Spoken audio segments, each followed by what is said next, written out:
Coming to you from the award-winning Final Third Cigar and Whiskey Lounge, PCA's 2024 Best of Leaf Midwest Cigar Bar, Indiana's exclusive Aladino Cigar Lounge, it's the Final Third Podcast.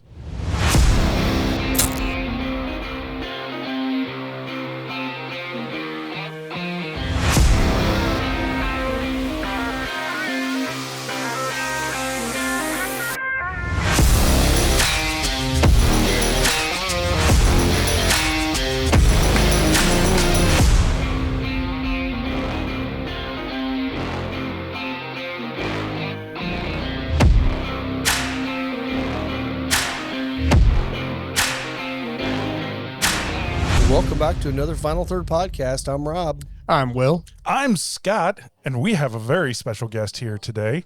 It's Ben with Drew Estate. How you doing, Ben? I'm good, man. Excited to be here with you guys. We're happy to have you here. Obviously, first time on the podcast. So Yes, sir. Yes, sir. Well, glad you got welcome. you out here. Welcome. Yep. Yeah, so today we're going to actually, we're here, reason why Ben's here is we're doing a cut and light event tonight. So if you missed out, we'll talk a little bit about what cut and light events are all about, and then we'll also, you'll be able to see anything coming up in the future. You see a cut and light, this is what it's all about. As usual, we promoted the shit out of this all over our podcast for weeks in advance. Yes. not at all, right? No. Actually, we did. We did? Oh, yeah. Oh, okay. Oh, yeah. We did for the last 3 weeks. So, there you go. Well, except that those podcasts probably didn't hit till 2 weeks later, right? So maybe. That may be the case. yeah, exactly. Yeah. But we're gonna on the show today. We're gonna be smoking the Undercrown 10 Maduro. Fantastic cigar. We've had 2 different sizes in here for a long time, and they sell by the box all the time. So I did want to point out, and I love the look of this. I already took the little bow or ribbon or whatever off, but it's got the ribbon there. It's got, it's a great presentation. It is a really nice presentation. And I've got my Freestyle Live cutter here, nice. which I love because it's got the back on it, so I never screw it up, They're idiot proof. That's why we like them. The packaging in Undercrown 10, being the 10th anniversary of the brand, we knew we wanted to go a little bit more decked out, being the name Undercrown 10 decked out. So that was the ribbon, some of the additional packaging we did on that. It was a celebration for us. Excellent. Yeah. I love it. well, it makes it a nice separator on the shelf compared to the regular Undercrown. You got a more fancy box, and it's just a really good presentation on the shelf itself. No, definitely. So You guys are going to have to pass cutters and lighters because I came from work today, so I got here's a cutter. all or nothing. Hey, look at that. Oh, I got everything I need. Right here at Final Third. You get exactly what you need. Exactly, yeah. We're just gonna be sipping on some Chattanooga Founders. We decided to slum it a little bit and drink what Scott or Dr. J drinks. God, I can't even use words today. Can't work today. They're just not coming. Having a problem? Words are rough today, man. How much you been drinking? None. That's what I figured. Yeah, That's the problem. See, that was the issue. That's it. I need to get some drinking in me. Like the cold draw on this is really nice. Like sweet, kind of raisiny, a little bit of hay. I get a little raisin bran. I definitely get a sweetness to it. Definitely a raisin bran, almost just a slight bit of cocoa, but I do like that raisin bran quality in this. This is probably, you guys say raisin bran all the time about these things. This one probably has more raisin bran in it than anything I've ever done a cold draw on before. Yeah. I'm going to let you guys tell me what you think. Honestly, when I talk about cigars, I don't tell people what to taste. I want you guys to tell me what you taste. I talk a little more characteristics about cigars, tobacco, when I'm talking to people about our blends. But that is one of the few cigars I do sort of give a little flavor description for, and it's Mexican hot chocolate. Yeah. It's that darker, heavy cocoa up front, and the spice in this isn't the typical black pepper you get out of Nicaragua. To me, it's more of a baking spice, almost a cinnamon. So that's where that kind of Mexican hot chocolate comes into our mind when we think about this blend. Yeah, and that's a great note. Like, I love that Mexican hot chocolate, that Mexican chocolate, that bit of cocoa with the spice added onto it. Just it's great. Yeah. Okay, what is the actual makeup of this cigar? So that cigar we kept in line with the original Undercrown Maduro. We're using a San Andreas Negro wrapper on it, but it's a much higher priming. It's pretty much the thickest, heaviest San Andreas Maduro you can get. Gotcha. Underneath that, we have our Connecticut Broadleaf, which we're very well known for using, especially on Liga Privada, some of our other blends. So it's got a broadleaf binder and then Nicaraguan filler. So a little bolder than the original Undercrown Maduro, definitely a step up as far as the blend goes, the style of the cigar. I tell a lot of people when they're asking for a more full-bodied cigar and they look at this one, I always tell them, it's kind of unique because a lot of times you'll see people call out Connecticut Broadleaf because they're calling out the wrapper to make it look dark dark chocolatey kind of note on the wrapper itself. By you guys using a binder over underneath the San Andreas, you're getting a whole new profile out of it, which makes it really kind of nice. Yeah, because you get the earthiness, that little bit of spice from San Andreas, but then you get that rich sweetness out of the broadleaf. Yeah, really nice combo. So I have to say, like, maybe it was about a year ago, year and a half, so when you kind of started carrying Undercrown. I don't think close to that. Sounds Yeah, right. so I was like, man, I came in here when I was like, Rob, you need to get these. Like, these are like my jam. I love them, and ever since you've been in, they've done really well. I think. I think so too. Yeah. I see a lot of people smoke them, and I know I smoke them from time to time. So You know, in our traditional brand portfolio outside of Liga, Undercrown has really become our flagship. It's the brand that it's kind of our driving force in our traditional portfolio. That's very interesting. Yeah. Like we have, again, we have the Undercrown Maduro, we have the Undercrown 10 Maduro, we have the Shade to Blacks, the Hetfield and Drew Estate collaboration, and then we have a lot of the flavored cigars as well. And again, I mean, we have, I wouldn't say all of them, but we have a very, very wide range of the flavored cigars, the Deadwoods, the Isla del Sols. We don't use the F word at Drew Estate. We make infused cigars, not flavored.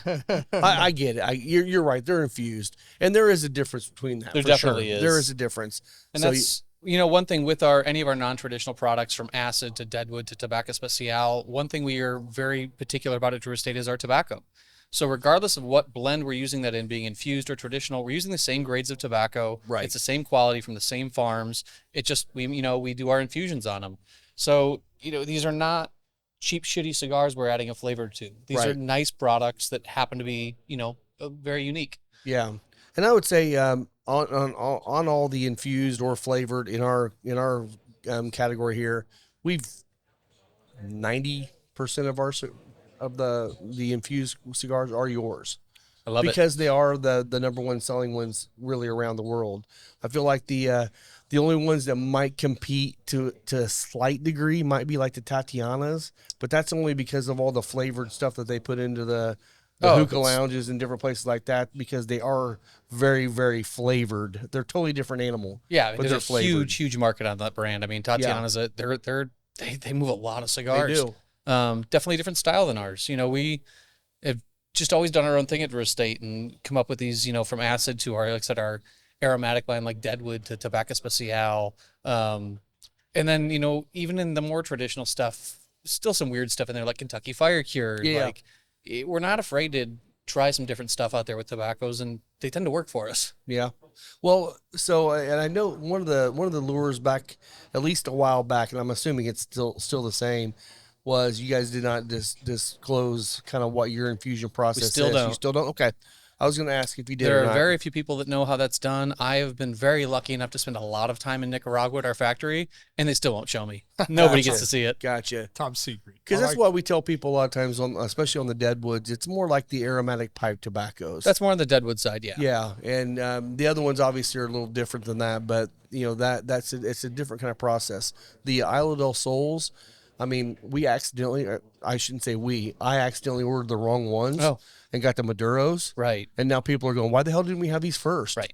They Adds that love little bit them. more richness So to it. I'm buying 10 times more of the Maduros than I am the regular ones now. Yeah. So this infusion process, is anybody else like, picturing some sort of sci-fi thing? The cigar's going through a tube and there's like 14 different syringes coming in and I would pumping love things to. into this. I would love to think it's that. My guess is it's something so simple. Right. That's, that that's just probably the nobody's really reality. We'd figured probably out. all be like, oh, that's it. If It I was a had to- lot cooler if yeah. it was in a mystery. Right. Well, and that's probably part of the reason why you don't tell the people what you're doing, because it may be way easier and anyone could duplicate Yeah. it. It's just something Somebody's that back there with a paintbrush dip. we don't discuss. I sign NDAs, even though I've never still gotten to see it. So yeah. So do you have Arnold Schwarzenegger in the back painting on tequila? Is that what it is? Oh man, I- have you tried that? Have No. you tried God, that? no. No. God, no. Oh, I did. I totally tried it. I'm like, all right, let me see what the hype's all about. Listen, to me, I see people that want to dip their cigar in whiskey or rum. To me, drink your whiskey, drink your rum, smoke your cigar. They work great together. You don't need to. You don't need to mix them. No. No. I agree. No. Again, that's me. I never tell somebody how to enjoy a cigar. If you're enjoying it, that has nothing I'm to do same with me. way. I'm same way. I don't I've care done how it a you try couple it. times. I've dipped, into whiskey, like, and I thought, well, I don't really feel like it did anything. Yeah, I mean, your initial kind of taste, especially, it depends on how long you put it in there too. Because Yeah. if it's super wet, you're going to be pulling smoke through a really sponge. wet Yeah. sponge for Yeah. a while. But yeah, it is what it is. Again, you enjoy it the way you enjoy it. Exactly. If You that's buy the way it? you enjoy it, do it. Yeah. You bought it, so I'm just happy you're buying it. just don't Yeah. stick it in your mouth and stick it in your drink, and then use a shop cutter. So Yeah. it's pretty simple. Yeah. Hey, Will Haney buys those McAlevey cigars and cuts them in half. I'm like, what? Yeah, who does? Okay. Will. Oh, does he? I didn't know he cut them in half. He Not- does. Just buy He'll 2 cut it in- Robustos. Not this Will. Not that. no, not no, that no. Will. Will The other Haney. Will. Yeah. Yeah. I didn't know he No, cut no, them in no, half. Yeah. Okay. He was like, yeah, I can just cut this in half. Oh, Will which- Heine. Yeah. Okay, Yeah. Which you Always can do that technically, but Sure. Most of the times they kind of fall apart. that's the problem I'd have. you know? Yeah. And So- besides, I want to just sit and smoke a whole cigar, right? Same. You pick the right cigar for the right situation. If I don't have time for a Churchill, I'm not smoking a Churchill. I'm Right. grabbing a Corona. I'm grabbing a Robusto. Yeah. That's why we make so many damn different sizes. That's right. Yeah. So let's hear a little bit about you. Tell us a little bit about your history, your story, how you got into this. All Yeah, that it's kind of a long, windy tale, but it really started on my 18th birthday. It's like, listen, what do you do when you turn 18? You can do 2 things at that time. You could buy tobacco and you could buy porn. So we went to a porn store, we went to a tobacco store. Okay. So picked up my first cigar. It was a Tatiana. It was a cherry flavored. It was a Robusto size. I distinctly remember that. And I bought it as kind of a lark. It was just a, hey, you're 18. Let's go, do this. I was never interested in cigarettes. I've never smoked one to this day. But there was something about that first cigar that grabbed my attention. It was just the experience about the whole ritual behind it. And I can be a little bit of an obsessive person. So once I get into something, it kind of takes over. And Yeah. cigars started to do that for me, where I just needed to learn every single thing I could about it, read every book I could. At this time, there weren't really podcasts. There weren't really a lot of media. It was blogs. It was cigar forums back in the day. Right. And it, through college, just continued on this cigar path. And then after college, was working for a while and started part-time at a cigar shop. It was about an hour away from me. So I was working a full-time job, but really wanted to see what the cigar thing was about, because my obsession had grown to that point that I was like, I need to be a little more into this than I am as an outsider, just consumer. So started working part-time at a shop. That eventually became a full-time job, moved to a different store, eventually was running a store in Chicago. And at that time had gotten to know Jonathan Drew and some of the people at Drew Estate very, very well. And I had already kind of started to think about that I wanted to get on the manufacturing side, really to have more access to tobacco, to really the insider stuff I wanted to know.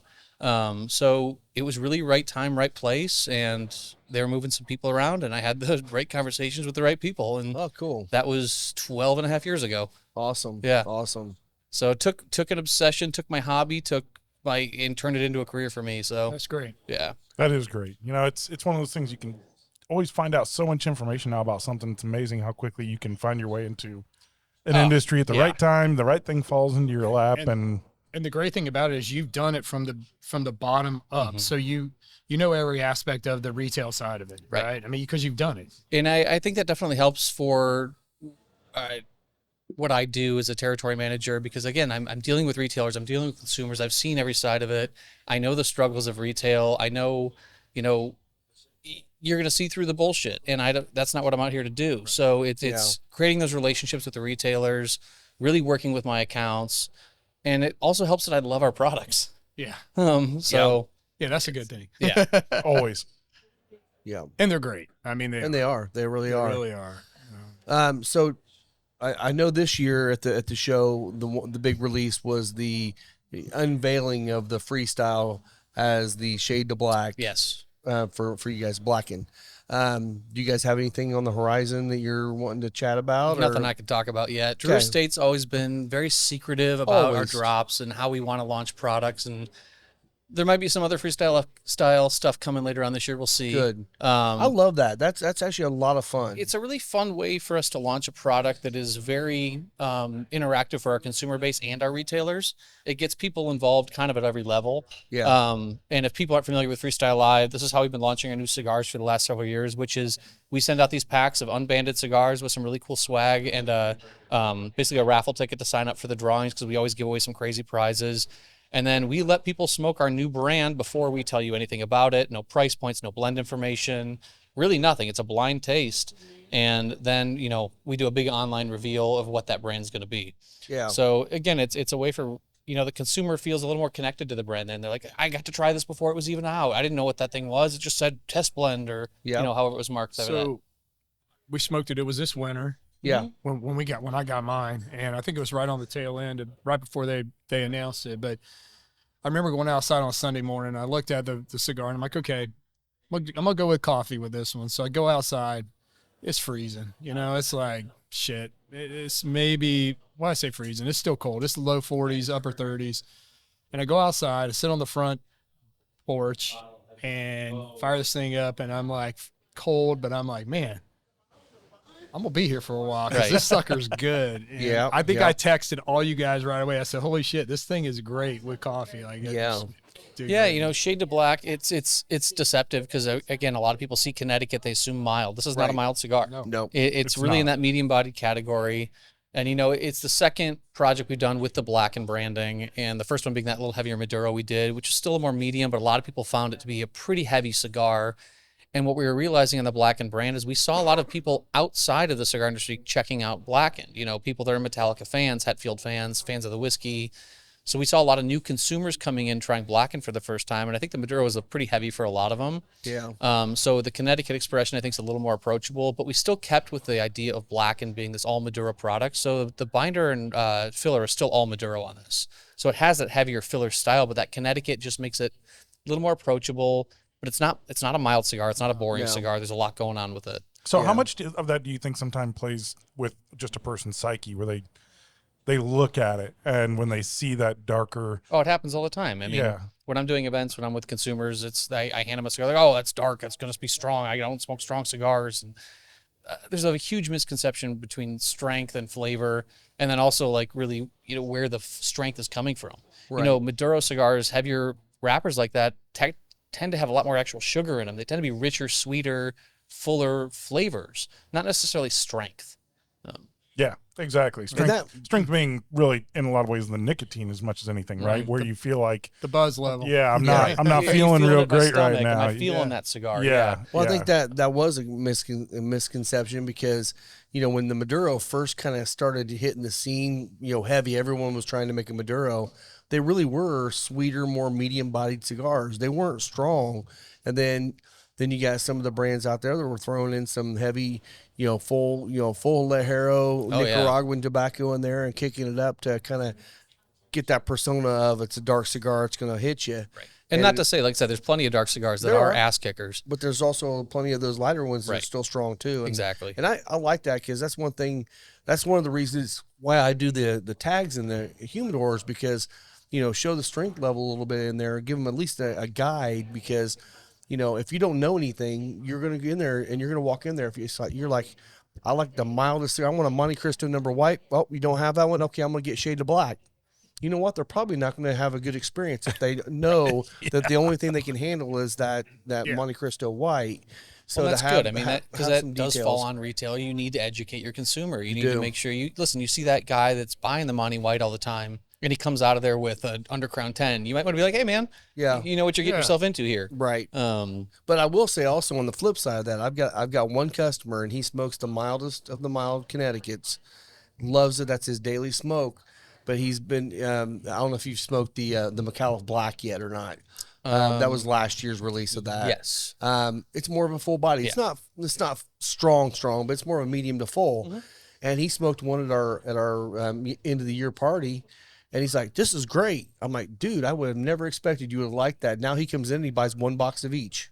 I definitely see that. That's crazy. Your palate changes. You evolve as a smoker. I mean, there was a time where I wanted the strongest cigars I get my hands on, the spiciest, boldest, heaviest. I'm at a point with my smoking now where I'm looking for complexity and flavor, and balance is really what I'm after. I mean, all of my cigars, when I smoke them, are categorized by my mood.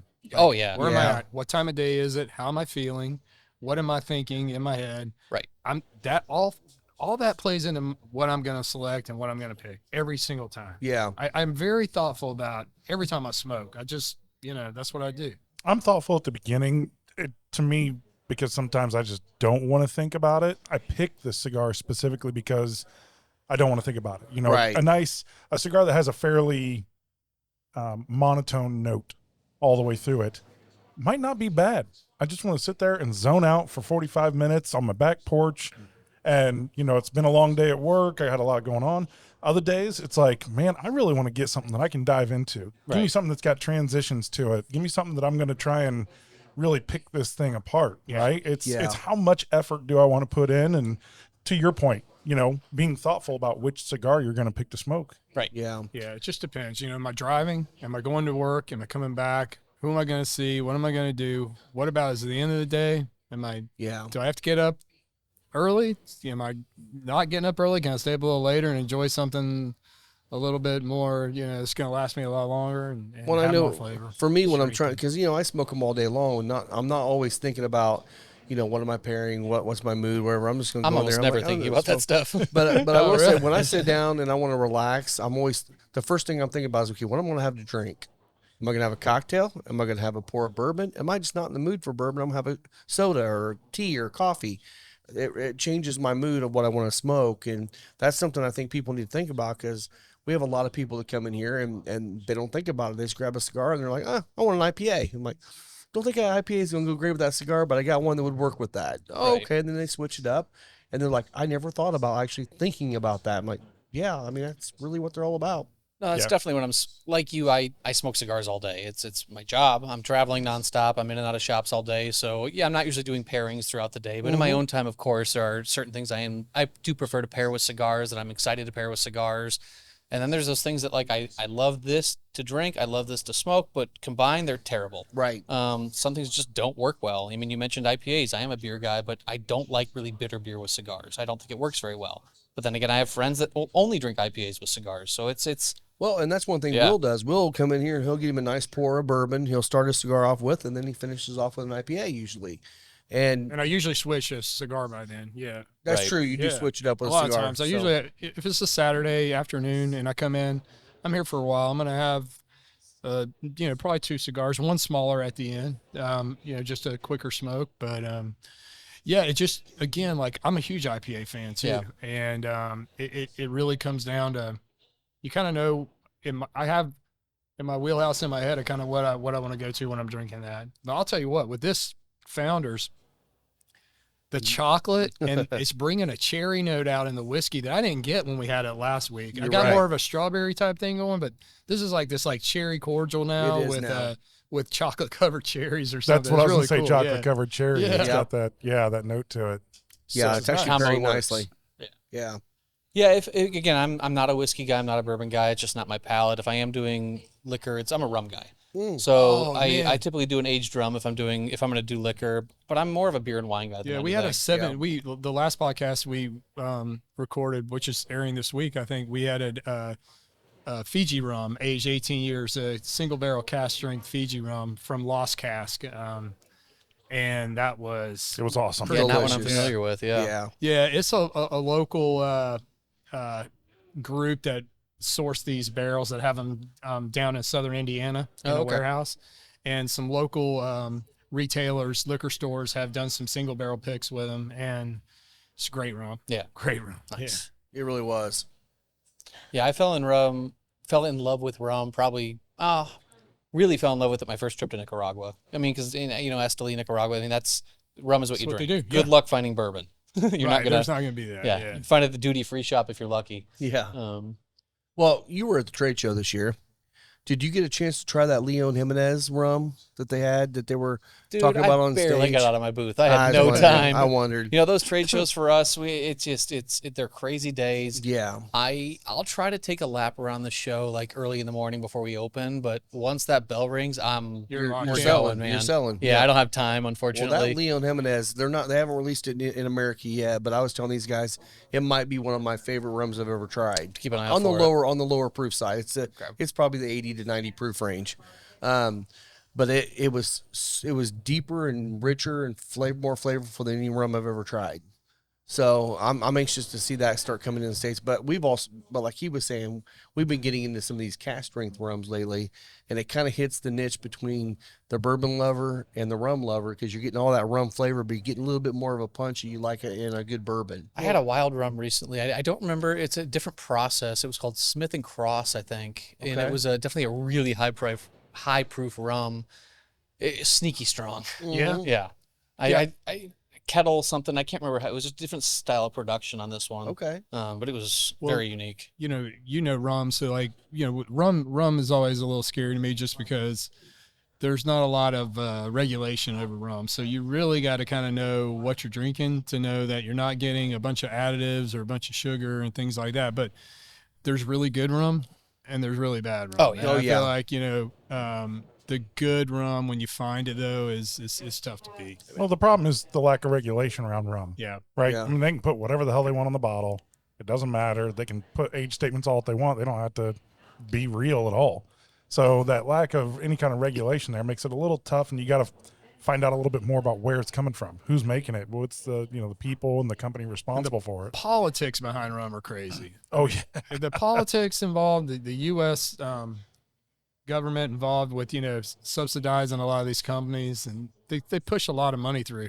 The government's here for us, Will. Yeah. Yeah, I don't know anything about that side. We're we're paying. from I the know what I like to government, drink. and we're here to help. Exactly. The rum companies are double dipping. The big ones are. Some of the big boys are. But Yeah. it's all good. Oh, Cardi. Mhm. Sorry, my bad. They are. They are there. Oh, yeah. I love that cast strength rum when we can find it, and I'm actually looking forward to like Moondrops, bringing am theirs too. out, and some of the other, bourbon makers, kind of like Alan and his brandy thing, and let's see, or what's the one that does the rice bourbon? Oh yeah, The rice the rice whiskey. whiskey. JT Yeah. Mellick down in Mellick. Branch, Louisiana. Yeah, Yep. shout out JT Mellick. Yep. Yep. I Shout like out seeing Mia. all these experimental things and bringing some stuff to Yeah. the market, and rum is definitely one of those where, if you're making a good bourbon product and you decide you want to get into rum and make that, you're going to do it right. And you're going to be able to, trust the person, the company that's behind it Yeah. versus, It just seems like a much smaller market. I mean, like you go out to any bar, yeah, they'll have a couple of rums, but it's rare that you go to a place that has 15 different rums. Right. Yep. It's yeah. and It's you're going to never see the t- same it's 4 never or taken 5 off. brands Yeah, most A of the lot time. of times, yeah. Enjoy live harness racing action at Harrah's Hoosier Park, Tuesday through Saturday through November 30th. First post on weeknights is 6:15 p.m. and 7 p.m. on Saturdays. Also enjoy the Hop Bebop concert series to go along with racing on Saturdays with local musical acts live from the Hop Outdoor Recreational Area from 7 to 10 p.m. Admission is free. Harrah's Hoosier Park, premier gaming in the heart of the Midwest. You mentioned Nicaragua and everything. So do you get down? How often do you go to Nicaragua? Do you go every year? Not Do as you go much as I every couple used years, to. or- We used to run a program at Drew Estate called Cigar Safari, which was it was 3 nights, 4 days in Esteli at Drew Estate. In the early days, I did a lot of those trips with Jonathan Drew because of my nerdy side of tobacco and how involved I used to be with the forums, the different blog groups and stuff, and back when that stuff was really popular. I used to do a lot of the trips with those guys. So it's just a lot of time down there. And then we used to do a lot of our sales meetings down there as well. Okay. Recently, the pandemic hit. We really weren't going down there for a while. But I've been lucky the last 2 years to go work with Drew Estate and do the Puro Sabor Festival, which is the Nicaraguan Cigar Fest. Which, if you're interested in going to Nicaragua, you want to see multiple places, that's the festival to go to, because it's primarily it's in Esteli. It's most of the manufacturers you'd want to see are involved in the festivities, which is it's 5 days of factory tours, farm tours, blending, big dinners, big lunches at the farms. It's just a week long of really immersed in the Esteli tobacco scene. So I've gone the last 2 years to work down there to help run our tours. And then just to speak with people, because these are consumers coming in from everywhere from Japan and China to Denmark and Brazil, and there's guys there from Bulgaria. So it's all consumer based. It's anybody mostly all could go. anybody really? can go. Okay. It's a small festival. I think it's around 200 people. You also have to remember Esteli is a small town. There's not enough hotel space there to do a much bigger festival than that. It's not a big area. You're a town of, I think it's 150, 180,000 people. So I'm just saying, it sounds like a podcast to me. right? Sounds like a plan to me. Yeah, That would be so awesome. there definitely is some of the media down there. I know Half Wheel sent some people down there. I think Cigar Journal. I forget who else was there this year. Okay. Cigar Snob. So there definitely is a media component to it. But yeah, every night one of the manufacturers hosts a big dinner at their factory. There's a lunch at one of the farms every day. So, like I said, it's been a fun experience to go the last few years down there for that. Well, I just think like being able to go and do the tours, do the behind the scenes, just really educate yourself on the whole process. Yeah. Like I know what would a tenth of what I would know if I'd go do something like that. It's Yeah. challenging to get, a good source of information to really, you can get high level stuff, but really get into the details and how they evaluate, leaves and how they're determining how long they want to leave it to ferment and, all the different parts of And the every process. factory is a little It's- different. Yeah. It is. Yeah. We all have our special ways we operate as far as like kind of our signature styles and how we handle tobacco, how we do our fermentation. But yeah, I mean, like you said, once you get to see it, once you actually get immersed in it, it changes your entire perspective on cigars. Yeah. I was very lucky in 2011, before I worked for Drew Estate, about a year before I started, Jonathan Drew brought me down for a safari as a retailer. And the minute I stepped foot in that factory, I knew I had to work for this company. I liked their style. I liked the way they operated. That you could tell that people were happy to work for them down there. And I fell in love with not only Drew Estate as a company, but the people involved. And yeah, a year later I worked for the company. That was kind of my mission after seeing the facility, seeing our tobacco, seeing what Drew Estate has done in Nicaragua. I had to be part of it. Yeah. We'll just have to hit up Jonathan and have him get us on his private jet to fly down good there. luck with that. There are no jets. I know. Be nice. I mean, that Why seems not, right? reasonable. It'd be nice, wouldn't Seems, it? I mean, as big as you guys are, it seems like you should have Yeah. one. Come on. Oh, jeez. Have you So- ever been on a private jet? Do I look like I've been on a private jet? I've never been on one. I've been don't close a think couple I times, have. but never actually been on How one. do you can't get think of it. close but never been on one? So I worked for a company that had about 400 employees. Did you get bumped or what? And I did not get bumped, but there was the potential to have a Security meeting risk. that there would have been a group of us and it would have been on the private plane. Oh, but cool. the meeting fell through. So, that happens. It was just like, damn, Yeah. kind of would have been cool to be I on a thought if private I ever plane. won the lottery, I'd get all my family and friends in a jet, just get them up in the air, away from everybody, and just say, all right, all cell phones gone, then tell them, and then land the jet That's somewhere. awesome. That'd be funny. Yeah. I can So- dream, man. I can dream. So you have, I mean, you do a lot of these events. I know you have other big events. You have any events coming up that you want to spotlight right now, or? God, there's so much. Just trying to run through my calendar in my head. Yeah. Obviously, we got this going on tonight. I do have another event tomorrow night. Obviously, this will be probably aired by then, but over at Smoker's Choice tomorrow. Okay, right. now this Um, won't be out before yeah, tomorrow. so- yeah. But nothing really in this market. As far as Drew Estate goes, we are just about to kick off our barn smoker event season. Unfortunately, they did sell out already for the year. Those tend to sell out pretty quick, and that's a series of larger scale events we do around the country. We do one in Connecticut, which is this coming weekend. October, we'll be doing the one in Kentucky, and then we have a Florida barn smoker as well later on this year, I believe November. Okay. These started in Kentucky. It was a small thing John started where he was like, hey, let's invite some people out to the farm where we do our Kentucky Fire Cured. Right. And so the first one was kind of just like, I don't know what this is. We had some bourbon there. We had some cigars to give away. We did some educational stuff. And since then, these things have evolved into basically we are throwing a full-blown cigar festival now. Yeah. At the different farms, Connecticut being where all of our wrapper comes from for Liga Privada, Kentucky being our fire cured style products, Florida with our 20-acre products and the Florida sun-grown tobacco we use. So they all revolve around one of the U.S.-based tobaccos we utilize. Okay. Okay.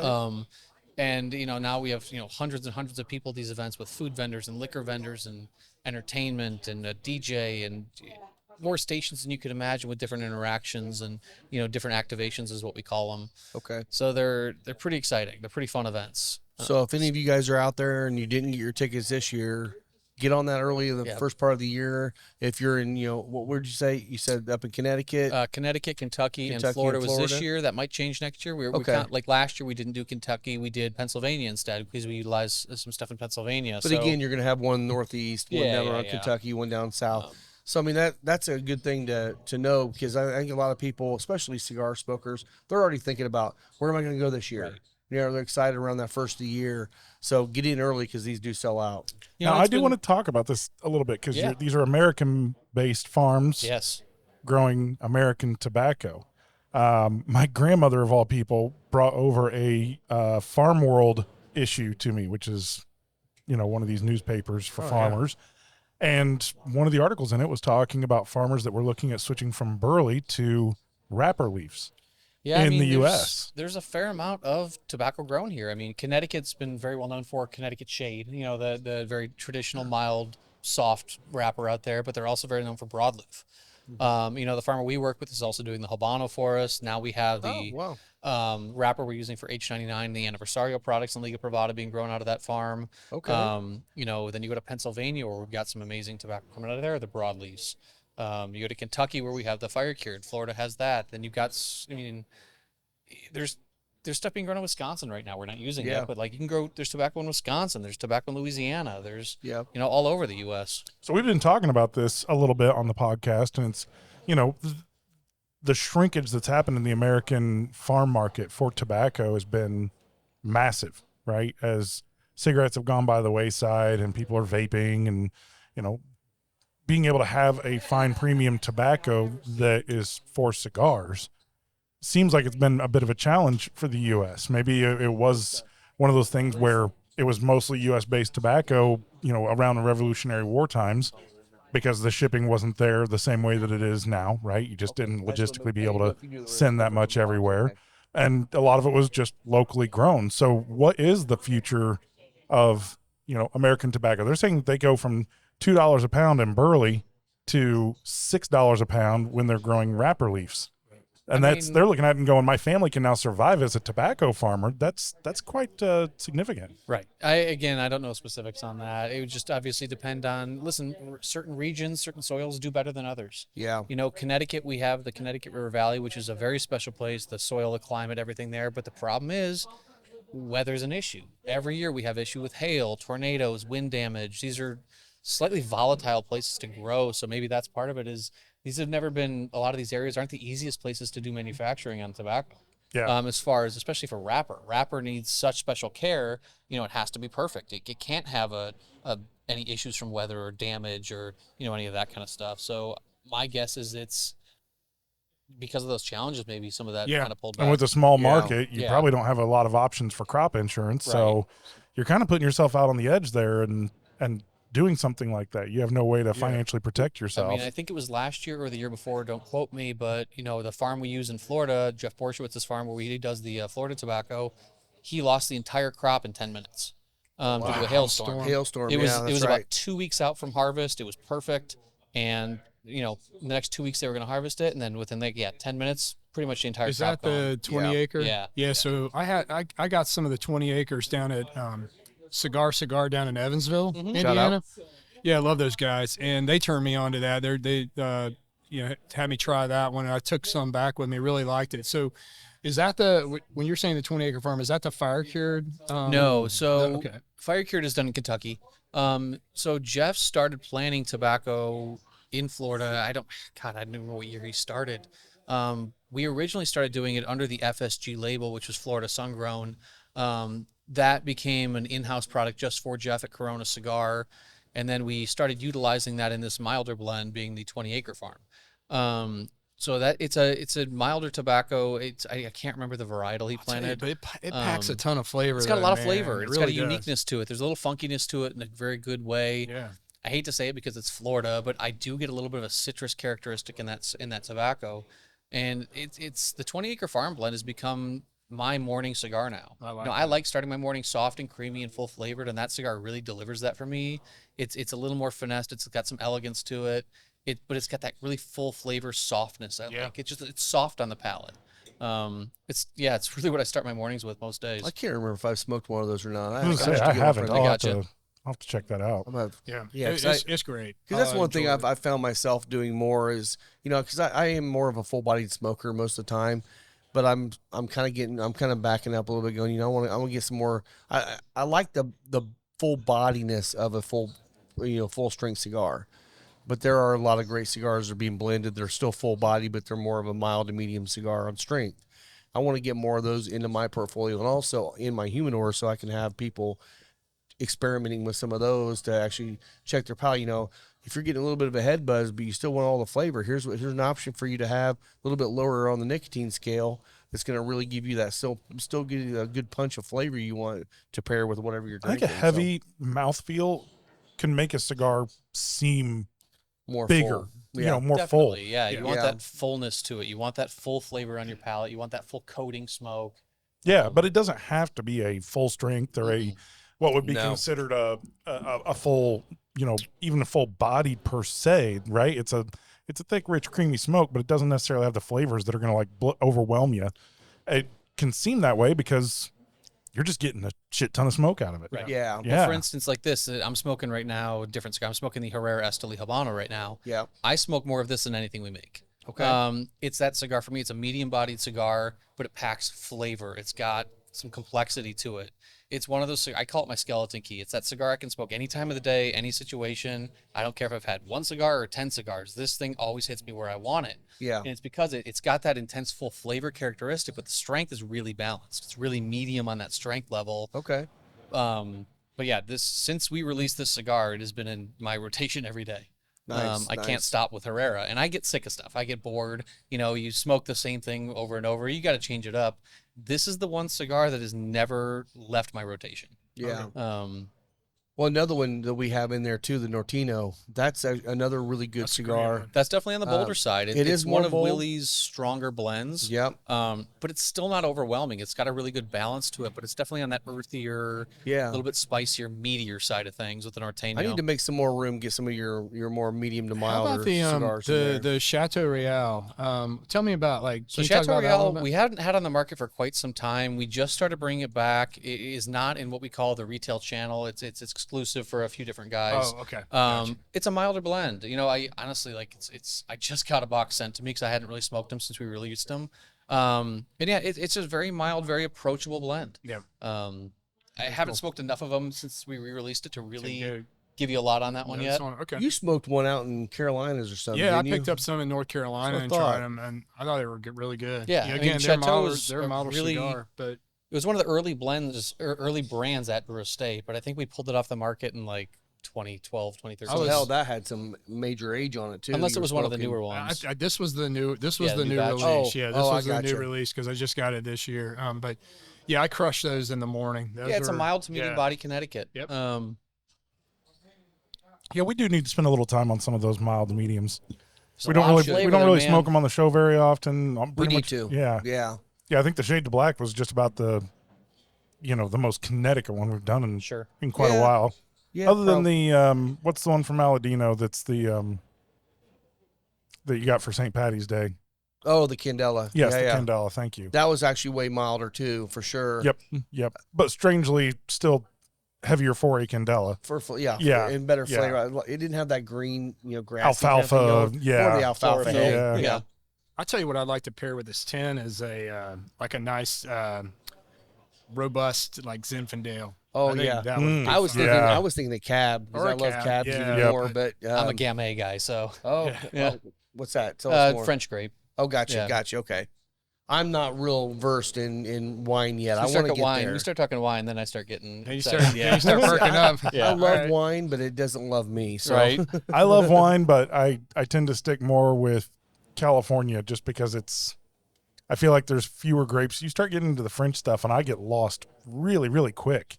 There's a lot bigger kind of list of those grapes to deal with and the regions, and Yeah. California's fairly simple, Right. right? Yeah. I mean, it's Russian River Valley, it's Monterey, there's Paso Robles. Yeah, It's not hard. Yeah. I didn't get to wine country, but I did spend 12 days in France earlier this year with my wife, really just solely to go eat and drink. And it was Yeah. amazing. Awesome. Yeah, the scene over there was crazy. Did check out a cigar shop over there. Oh, nice. What's smoking like over there?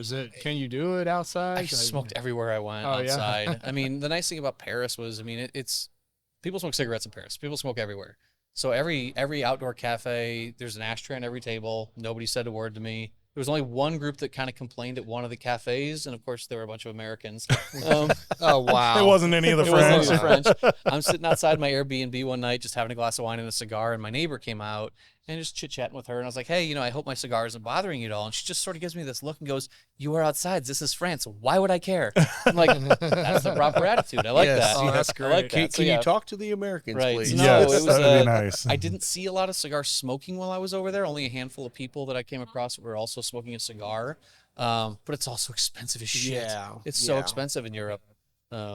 Yeah, is it the taxes that are just killer? Taxes, importation. I mean, Yeah. it's that market. I mean, I'm not a Cuban guy these days, but I did want to kind of see what was going on over there with that market. And the pricing is out of hand. There's no selection.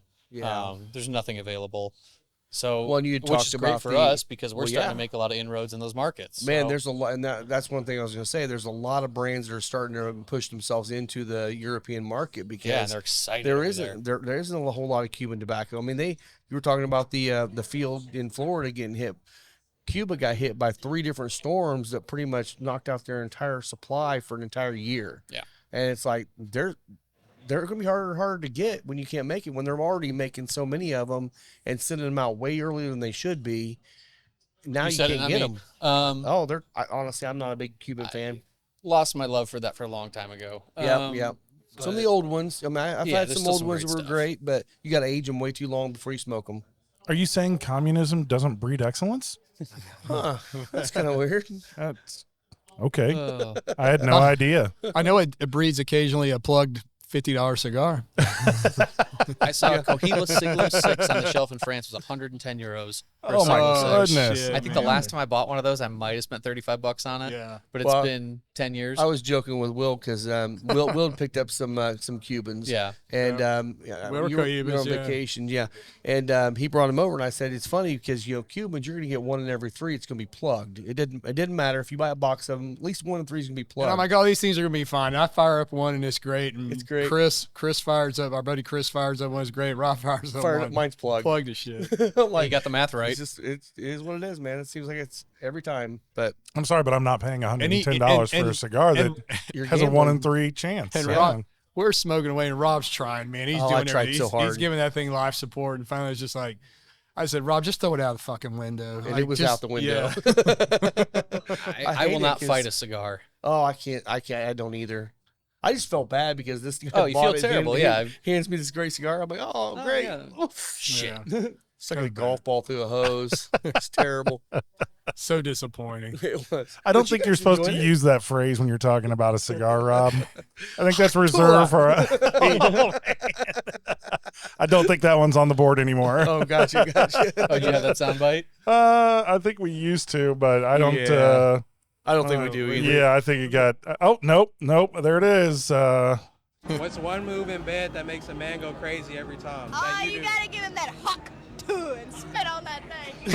She's definitely had her 15 never Oh, guess but so. she's made like $1 million, man. It's Yeah, good crazy for her.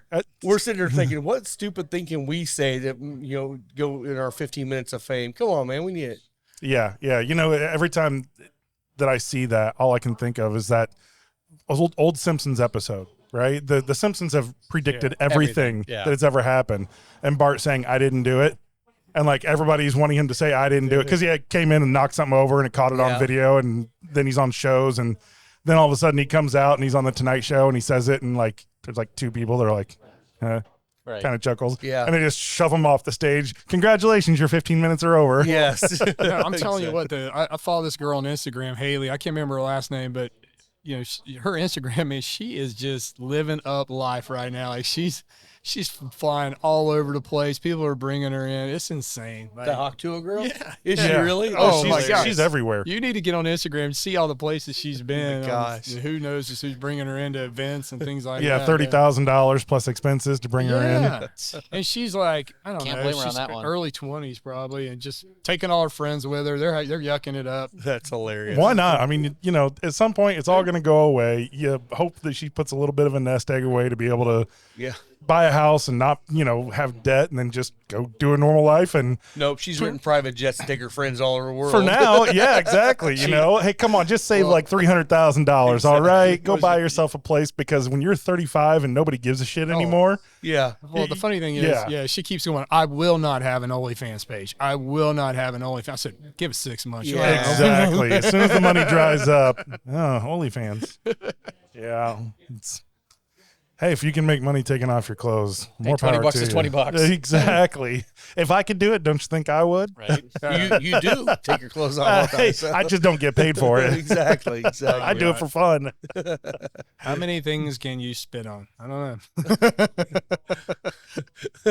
I'm not even going there on that one. All right. On that note, I think that note, Wow. where's Bother when you need him to Right? really get it raunchy? Oh man, you know he would. yeah, he would take it to another level. He would. Miss He you, Mike. would. Yeah, we thought he was going to be here today, but he couldn't make it. So, bummer.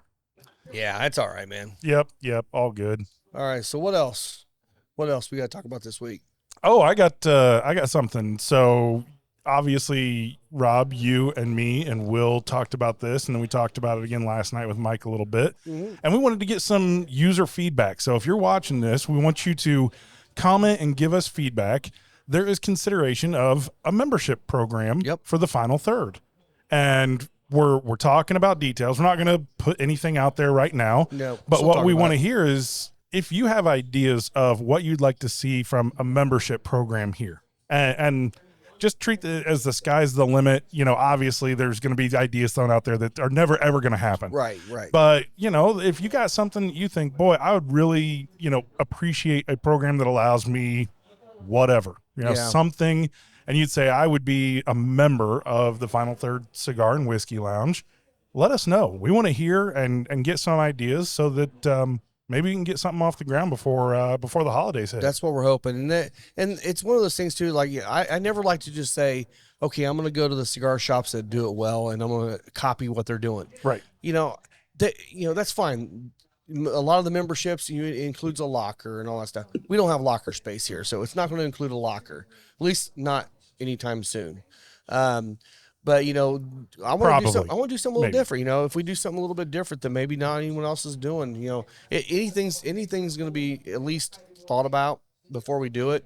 But then of course we got to make a decision at some point. So yeah. If there's anything out there you think of, just comment or send us an email or whatever, man. Or even if you're just in the lounge and find one of us, talk to us. Yeah. Because we're talking it over. We're throwing all kinds of stuff up against the wall and seeing what sticks and throwing ideas around. I mean, that's what we're doing. And really, it's one of those things we've talked continuously about, like the culture that's built here at the lounge and what it means to smoke cigars, right? You don't smoke a cigar in 5 minutes. Right. It means you're spending time with people and you're engaging and the number of people that we've had come and sit at this table and enjoy their company while having a cigar, a drink, whatever. How do we make that a members thing that adds value, that brings something that you go, oh, be really cool if I could go on a barrel pick, or if I could, get a couple cigars every now and then that are exclusives or what. We don't know. We don't have any idea at all. We're just throwing a bunch of stuff around and we want to hear your thoughts. So comment, send emails, get on Facebook and send a message. Whatever. Let us know what you think about a Final Third Cigar and Whiskey Lounge membership program. Yeah. How much, we don't even know. We have no idea. We're totally guessing here and not so much what you want it to be, but what you don't want it to be too. That too. What you don't want to see. We don't want to make anything in a negative connotation where it's going to be this good old boys back room type of thing or anything like that. Again, it's in line of the culture, right? The culture of the lounge and what we're trying to build here from a community perspective. So, I like that. Also what it shouldn't be. Yeah. Right. Yeah. I was thinking $50,000 and you get a sticker every month. Right. Right. Yeah. That seems like a good deal, right? Custom stickers. Custom. It'll be customized. Yeah. and an attaboy when you walk out of the door. It'd be great. That's right. Rob and Lisa, the whole staff at Final Third, promises to memorize your name. And we'll hug you. And every time you come in, they say, "Hey, Norm," and give you a big hug. Yes, we'll hug. Yes. Yeah. Which we do that anyway, but exactly. I know, but it's better if you can charge for it. Let's open a limousine to come and pick me up from my house and bring me here and take me back home. Exactly. Maybe. Yeah. Hey, we do know that there's cigar lounges that do have transportation as part of their membership program. There's some cool things out there. That's got to be a pretty expensive program. I think we get Will Heine to get that Cadillac going. He can go. No shit, right? Yeah. You heard he's talking about wrapping that thing in what, pink? Is that what he said? Doing pink Cadillac with black, great. gloss black bumpers. Yeah, that's our local guy. He's magic with building cars. He's a car aficionado, and he went out and bought an old Cadillac, and he's gonna redo the whole thing. And Yeah, he's talking about, we can get this thing wrapped. We're going to drive around here, drive the podcast crew. I'm like, I'm in. Yeah. His daily driver is like a 1987 S10 That he with an built. LS engine and drag racing truck. Yeah, he's Pretty wild. it's his thing. It's awesome. Yeah, Yeah, it's awesome. Totally his thing. So, membership stuff. Let us know. Comment, all that stuff.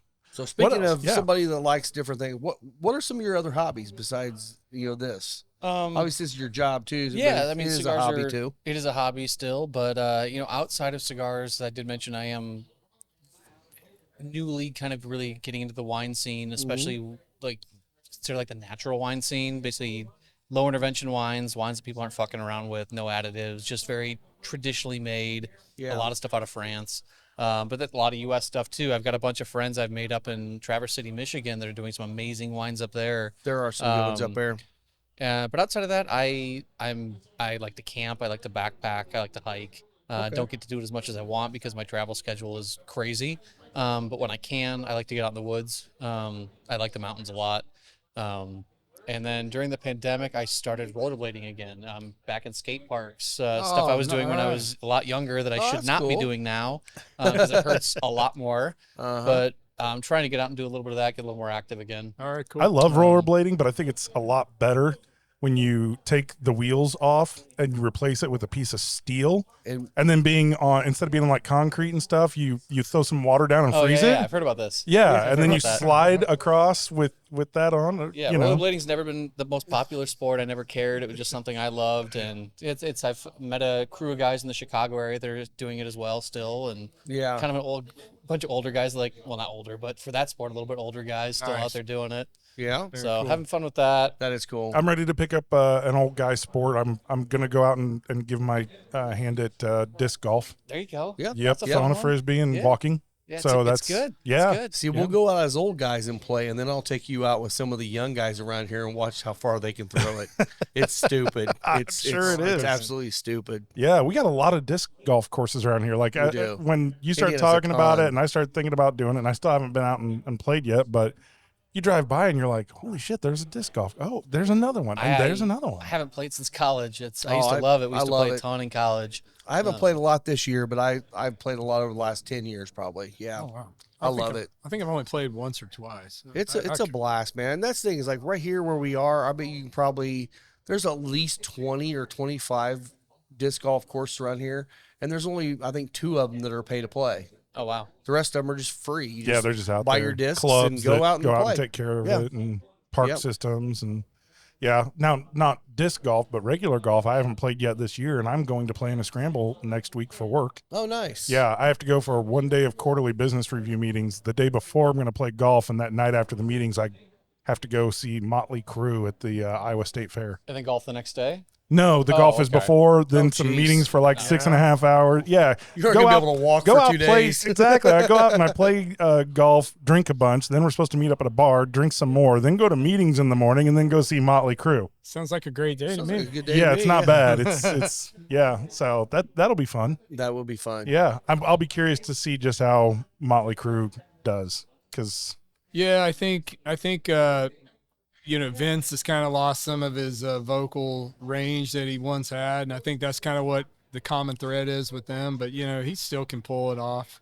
I mean, come on. That's all the bands that came from Yeah. the 70s and 80s. well, Aerosmith finally gave up. They finally said Steven Tyler. They retired. They canceled the entire tour. He said, "I'm done." I mean, he was a skeleton. And can you imagine trying to sing "Dream On" at his oh age? my gosh, yeah. I Yeah. mean, when he was one of those judges on American Idol like a decade ago, and he just randomly was like, "No, you got to hit it like this," and he just belts Does out it. the high note, and I'm like, "Dude, you're like 64 Yeah. or something, and you're just crushing those high Yeah. notes. No wonder his throat has got to be just." Saint- Clean living.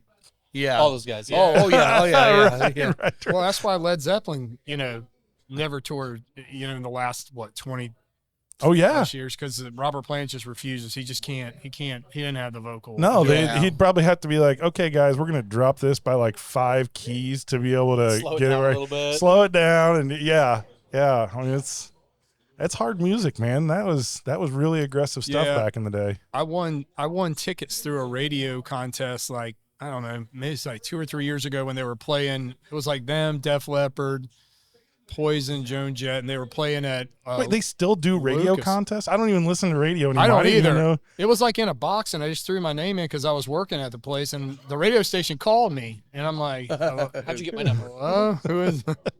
That's funny. They're like, you're live on WKLP. Yeah. Hey, You there, just won what- 5 tickets to the concert of What's the century. phrase that pays? And I'm like, I have no fucking idea. Can you What help me station is here? this again? Who are you and why are you calling my phone? Are you on Sirius XM? things that we used to spend tons of time like dialing the phone over and over and over again. I'm going to get these tickets. Oh, I'm going to get these gosh. tickets. I saw one of these things on Facebook where somebody said, I can't believe I used to pay for ringtones. If my phone rings, I'm going to throw it into a lake nowadays, Yes, right? yes. Yep. Yeah, we used to pay $1 for a ringtone. I remember Oh, yeah. going. I mean, standing in line at Ticketmaster. You'd have to go find a Ticketmaster. Yeah. Stand in Or line. Karma. You Karma. got, yeah. Yeah, Karma in the Indianapolis area. Yeah. Yep, Karma Records, and I you'd go hope you stand could get a there and ticket. exactly, and you'd walk in, they'd have like a whole stack of those tickets, and I will tell you, that's one thing I do miss from high school. We used to go over to the local Karma and just go through and, I mean, fan through the albums, fan through the CD. Well, at that time, the CDs just started coming out. Start fanning through them and find a band you never heard of and listen to a song. You're like, I'll buy that. You buy the whole thing and listen to it. And sometimes you win, sometimes you lose. yeah. So, Oh, I it was remember so going much to fun. Karma at midnight for Pearl Jam, their release of the album Yield. Yeah, To be yeah. able to buy a CD at midnight. So Good I, album. I grew up in like rural South Carolina, like 2,000 people. And there were the closest record store was like 30 miles away. Same. And I couldn't get to them when they would first, when the new albums would first come out. And I was a metalhead, hair band like Motley Crue, Poison, Cinderella, Def Leppard, Metallica, Ozzy, all those. So my granddad, man, God bless him, man. He was retired, and I say, hey, can you go? Go pick up this for me. And he'd go during the day, man, when they come out. He'd drive over there and he'd come back home and he'd have it. It was awesome. He was the best granddad in the world. You can imagine this guy is like 75 going in and buying Ozzy. That's awesome, man. Yeah, I could think of the movie Dazed and Confused, Got to go get Aerosmith tickets. Most important thing of the summer. Yeah. So I was going to bring up, so you're bringing up, you're really getting into wine and these, I don't know what you call them, clean wines or organic wines, but have you ever looked at the grower champagne that's coming out of France? The Not a lot, to be honest. I'm not much of a champagne Champagne guy. Yeah, it's I'll drink it, but it's not something I really seek out. I wasn't either, and we had a local little it was called Vine and Table. It's closed down now, unfortunately, but it was over in Carmel. And they really turned me on to this co-op of farmers and champagne makers in France that are called the Growers Champagne Group. And it's just a co-op, and they put all their grapes together, and they come up with these phenomenal champagnes. And they had me try some, and I'm telling you, man, I fell in love with it. Oh, wow. And it is just the best, and it's such a great spirit or, wine, sparkling wine, champagne. And I just don't know where to get them, and I haven't looked around a whole lot anymore since that place closed, but they were really pretty special. I still Yeah, like yeah. grabbing a bottle of Veuve Clicquot every now and then. I mean, I don't know why. It's funny, the first Bourbon Fest that I went to, that Big Red put on, it was over there at the Marriott of Apartments. Now you go and it's at the fairgrounds, and they've yeah. got like 4,000 people there, and yeah, so I mean, there's like 400 people, right? This is, goodness, 10, 12 years ago, and they had like 6 tables set up for wine, and they had Veuve Clicquot, and I had never heard of it, and we had just been drinking bourbon, hammering it for like 2 straight hours, and it was kind of like, man, we need something to kind of give Slow the us palate down. a Yeah. rest for a minute. Went over and tried that, and I'm like, holy shit, I've never been much of a sparkling white wine champagne guy. I've never had Brut. Everything that I'd ever had was the sweet, Asti and things like that. Final Third Cigar is Indiana's exclusive Aladino Cigar Lounge. Come to Final Third for a selection of over 20 different Aladino cigars, including the Cameroon, a wonderful cigar with nice light flavors. Make sure and visit Final Third, the Aladino exclusive cigar lounge for Indiana. I've always enjoyed wine, but it was one of those things like I never really felt like learning much about it. I was like, yeah, I enjoy it. I kind of know a few varieties I enjoy. And then my brother-in-law, he's in the wine world. He's a wine buyer. So that it was a slippery slope as soon as I started hanging out with him, because now all of a sudden I'm being introduced to stuff I'd never heard of and seen. And it was a new thing for me to get geeky about and to start to delve into. Because, again, cigars are still that for me, but it's also how I make a living. Right. So it's nice to have something outside of that. And I like consumables. I'm not necessarily a collector of stuff. I like to buy consumables, wine, cigars, etc. It's something I enjoy, something I consume that I'm enjoying it. Yeah. And wine has definitely become that. But it's very similar to cigars. For instance, last week I picked up a few bottles of one of my favorite wines, but in the natural wine world, it's sort of considered overrated and maybe overhyped because it got blown up by a big guy in the hip hop world, kind of got a hold of this wine and sort of blew it up. And so now it's sort of in the cigar world. There's cigars that we know that are great, but a lot of people are like, oh, that's the big one, that's overrated, it's not what it should be, but they're great cigars. It's like, Yeah. and that's this wine for me. So I was actually just really lucky to find a few bottles last week. It's super allocated. You don't get it very often. And it's a rosé. It's an amazing rosé out of Italy. See, that's one Underrated thing wine type right there. Yeah. There's, you Rosé. can do some, It's there's easy some to really look past, rich, but full then flavored. yeah. Well, I think the reason why I've been reluctant on wines, because a lot of the wines, especially the wines we get shipped over here or made over here, they add the nitrates or the sulfates. or sulfates, whatever Yeah, it is, the preservative, and that's what gives me headaches. Yeah, that's why you got to get a natty wine. That's the what? I said natty wine, Natty natural wines, wine. yeah. That's what I've They been get a little hearing a lot funky. about that. It's one of those things. Some people have gone a little too far with it, where they're like, that's so low intervention. It's like, it still has to be drinkable. Some of them get a little too funky, a little infected, or a little weird because it is this all natural process. It still has to be, in my mind, drinkable wine. Yeah, It can't just be this crazy. It has to be good still. You'll have to give me a couple of so I can Yeah, actually go I haven't buy looked them. I haven't investigated the Indianapolis market yet to see what's around here. And even in Chicago, there's really only a handful of like specialized wine shops that I go to get most of what I buy. We have right down here in Fortville. There's a place. It's the wine garage. It used to be called the Wine Garage. It's now, I forget what it's called. It's got a longer name. yeah, it's like AJ's Wine Garage and Yeah. Cafe or something It'll like that. always be the wine garage. It's the wine It's the garage. wine garage, It's the wine yeah. garage. But they have a really, really nice selection of wines you don't see all the time. Cool. But I don't know where to even start. It's like I go in there, I'm like, It's just I'll like do walking flight, into a pick 'em cigar for shop. me. It Talk is. to them. Yeah. And that's what they've been very helpful with that. So I just need to get down there and spend some time. Well, they've got a great chef there now too, who can really do a great job of pairing some of their wines Yes. Oh, together. perfect. And it just amplifies both experiences. I always take the Right. I recommendations. gotta get They over know. there. If NDOT would get off their fucking ass and get the roads cleaned up, We figured out our way back there. It's you easy gotta now. be kidding me. Fortville's been a shit hot mess for like 18 months. They were supposed to be done with that here in another month or so. I don't see any way. This whole state. Right, Yeah. Don't get me everywhere, started. everywhere. We've been talking about that a lot. It's like, I sent that meme out to the group. It's literally a picture from 2016, a picture from 2024. It was the same picture. Yeah, with it was cones. like, It's look like, at the progress look at we've the made in progress. roads. It's like, no, we the exact haven't. same thing. It's terrible. Scott, tell me, like, what are you getting? Because I know you're in the final third. I'm getting into mine. Like, Yep. I got a big transition on mine. I don't know about you, but Well, before you get into that, I'm in the second third, and I'm getting it turned into a little bit of leather. But the thing I like about the retrohale on this is you get that hint of the black pepper, but it becomes just a blast of baking spices on the retro, which I like. I mean, I do love a good black pepper bomb or cayenne pepper bomb.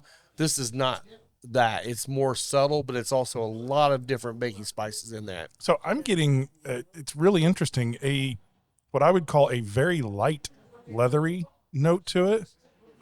Usually when you think of leather, you think like baseball glove oiled up and really rich and deep.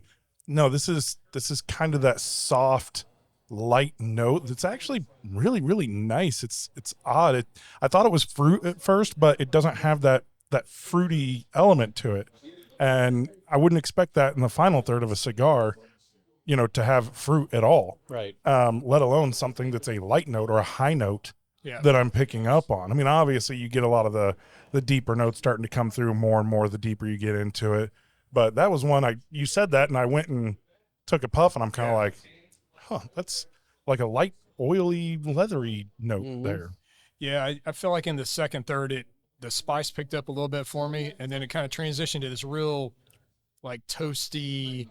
I pick up on the subtle leather, but a real toasty kind of, like a really heavy toasted bread kind of note. Like a marble rye or something like that. Something Really, like that. the That's sugars really get good. super caramelized and Yeah.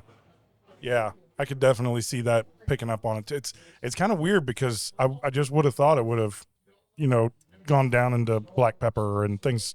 You kind of have expectations when you're smoking a big bold cigar, and It's gonna really here's ramp what up it at should the do. end, Yeah. yeah. But this one is not. And it's now for the bourbon, it's pulling a lot more spice out of the bourbon for me than it did in the beginning. Like I got a much I more drink like my bourbon, so rich. I'll get a little bit more. I got a lot more rich fruit in the beginning, and now I just get all this baking spice See, and then the peppery spice coming off the whiskey. where I'm at in the middle here, though, I'm getting. I feel like it dropped off all that cherry we were getting before. Yeah. Still getting maybe a hint of the cocoa, but I'm getting again. This is one of my notes. I'm getting kind of a caramelized kind of note in there in the middle of it, which you don't normally get in this whiskey. But I think it's because those baking spices are drawing it back to more of the I don't know, that caramely kind of, I don't know what note I'm thinking of, but it's like a caramely kind of note for me.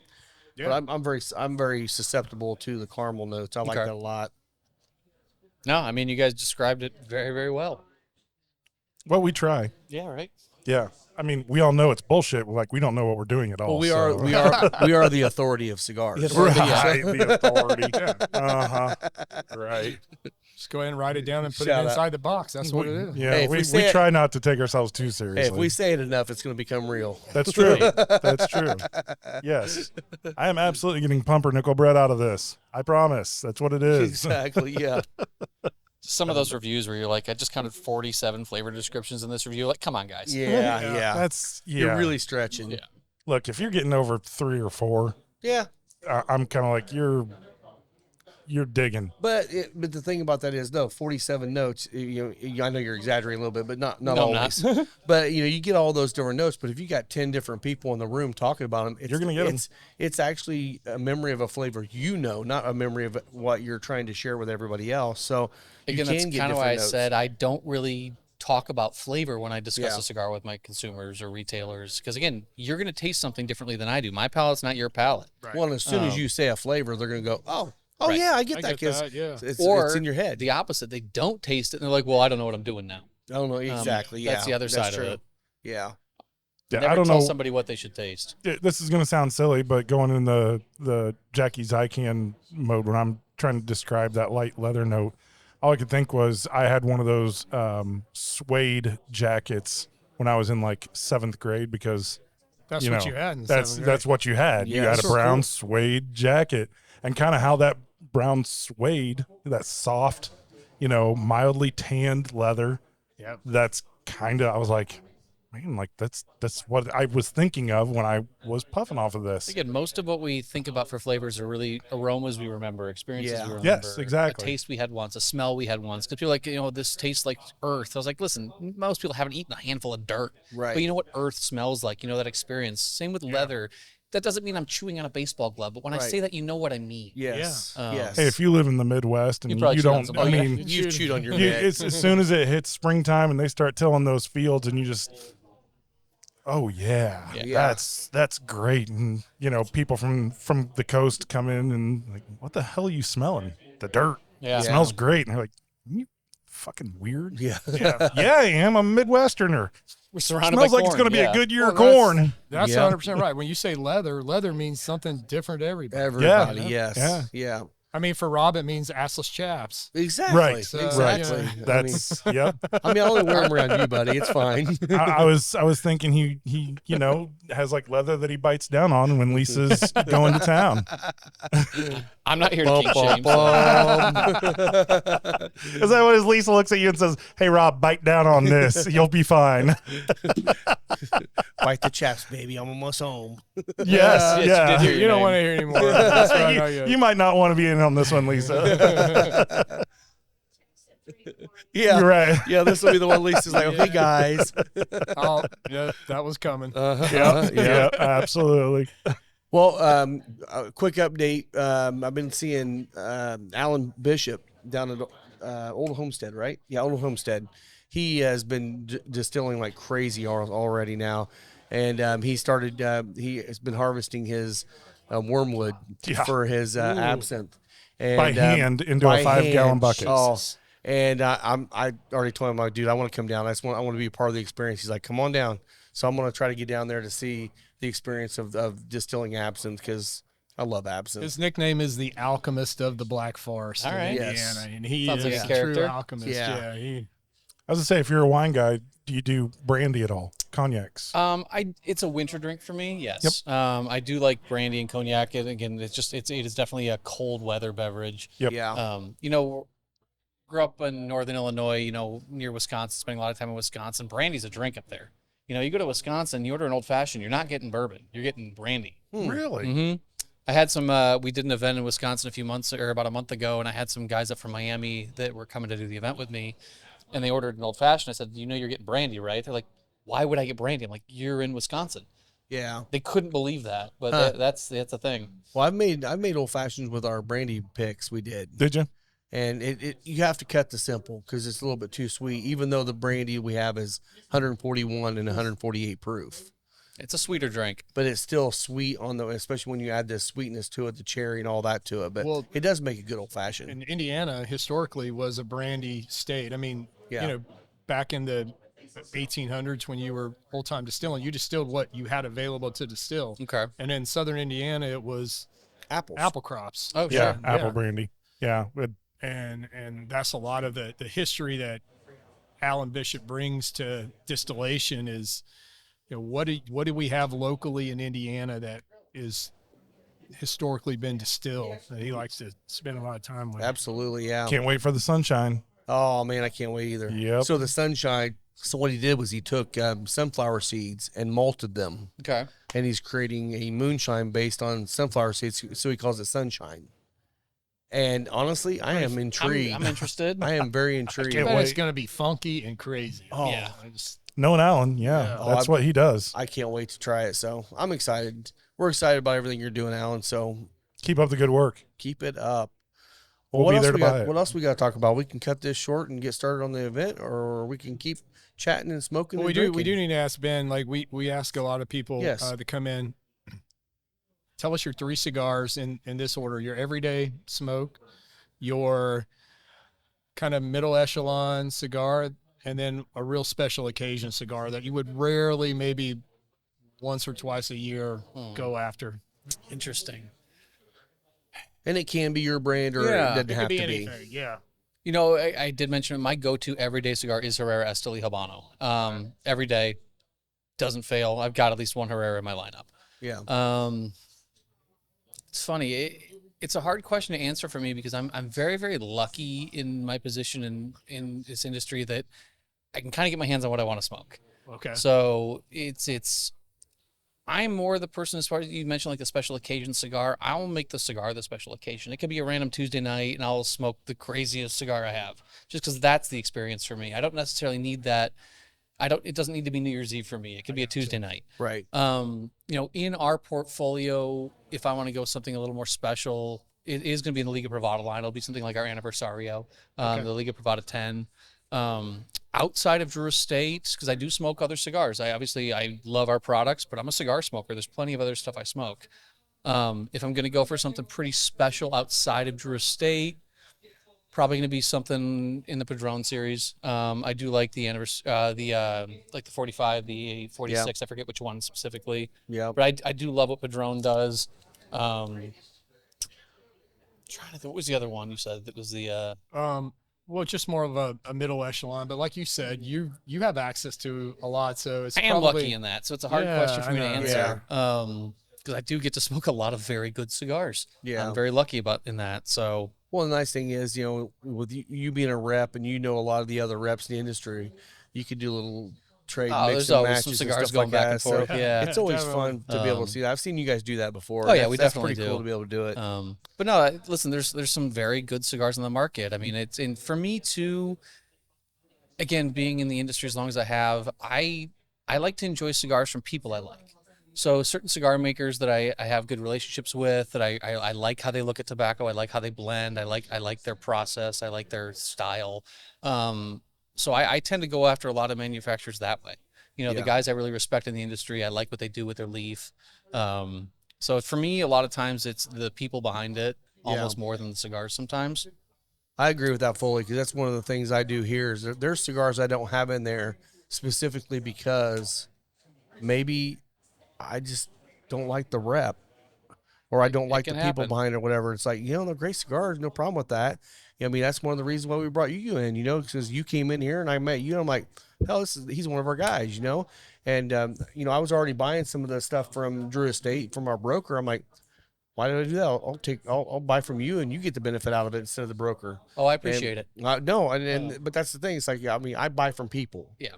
And, This is still a relationship-oriented business. I mean, 100%. it's all sales is, but the cigar world is different. It is, again, like you said, I've seen reps ruin businesses and stores because of a relationship. I've seen it go both ways on that. Yeah. And vice versa. You're vice right. versa. There's people you won't sell to because you don't like what they're doing in their shop or lounge. It's also come up too. And I see that a lot. I mean, every rep I've talked to, there are places they'll never go to because they don't like what they're doing. And it has to go both ways. It has to be a relationship. So Definitely. Yeah. But no, like I said, there's so many good cigars in the market now, and that's the thing. I think as a cigar smoker, right now is the best time to be a cigar smoker. 100%. The variety people have, even like I said, I've been smoking now 21 years. Even from when I started, the variety available now is it's overwhelming. Yeah. And you have to put a good cigar out now. There was a time where you could kind of put out anything in the market, people were going to buy it. Yeah. The consumer is so much more educated these days than they ever have been before. With internet access, obviously, with the amount of information out there now. I mean, when I first started smoking, you didn't know the blend of the cigar. No. That information really wasn't available. Now It wasn't even sought after. It wasn't sought after. Yeah. Now it's definitely changed. The consumer's much more educated, and they also want to learn more. Yeah. I get much more unique questions these days from consumers than I ever have, because they're reading about this stuff, they're learning about this stuff, they're going on a cigar safari, they're going to a barn smoker event, they're getting a little more behind the scenes, a little more into the hobby and what this is, opposed to just sitting here smoking a cigar. Right. Yeah. Well, and that's the great thing about coming into Final Third. I come in every time. When you walk in the humidor, it's kind of like a blank canvas starting out. Like, it's a head scratcher a lot of times. It's like, man, all right, there's so many great cigars in here. What am I going to smoke today? Yeah. And it's not going to be bad. I have some that I really enjoy, but I enjoy all the variety, and I try to make sure I try all the different ones. Yeah, So I'm yeah. not leaving something out that I've never tried before that, maybe the best thing for me that I never would have gotten a chance to have otherwise. Right. And that's something unique at Drew Estate too that kind of surprised me even when I started back in the day with the company was they don't care if I'm sitting here smoking a Tatuaje or a Padron or a whatever. It's almost better that I do smoke that stuff because, again, I like to know what's out in the market because consumers will come to me that don't know our brands and say, I smoke X, Y, Z. Well, I can give them a bullshit answer and just give them a cigar, or I could have smoked X, Y, and Z and actually give them a cigar that's going to fit what they're asking. Exactly. So that's something Yeah. at Drew Estate, like most of us do, is we do smoke a lot of other stuff on the market. Again, for two reasons. We want to know what's out there. We want to be able to talk about it with our consumers, but also we're all cigar smokers at Drew Estate. There's a lot of great stuff out there. Yeah. We make great stuff, but there's other great blenders. There are, yeah. Well, that's like, back in the 90s, the cigar boom, the cigars weren't really all that great. There were some great cigars, some great brands out there, but there was also a lot of really not so good cigars out there. But you were just getting what you can get because Right. people were buying, and whether they were good or not, people were still buying. Now we're in that boom right now where, you know what? There's a ton of other cigars. If you're not making a good cigar, you're not going to last because there's a ton of cigars out there that are great. Right. And, to what you said, about trying some different things, don't get in your mindset that you like this one cigar all the time. You can do that. I mean, again, no shame if you like one cigar and that's all you smoke. But try different ones. You know what? You may say, that's not my jam. But then think about it when you're smoking and say, well, what would this work with? Maybe just changing what you're drinking with it would change the perspective of the cigar. Or, okay, you know what? I'm getting a lot of wheat in this cigar, and I hate wheat, so I don't like the cigar. Well, right, but the guy that loves wheat is going to absolutely love that cigar, And it's just like, understand the mentality of why these blenders are blending cigars the way they are.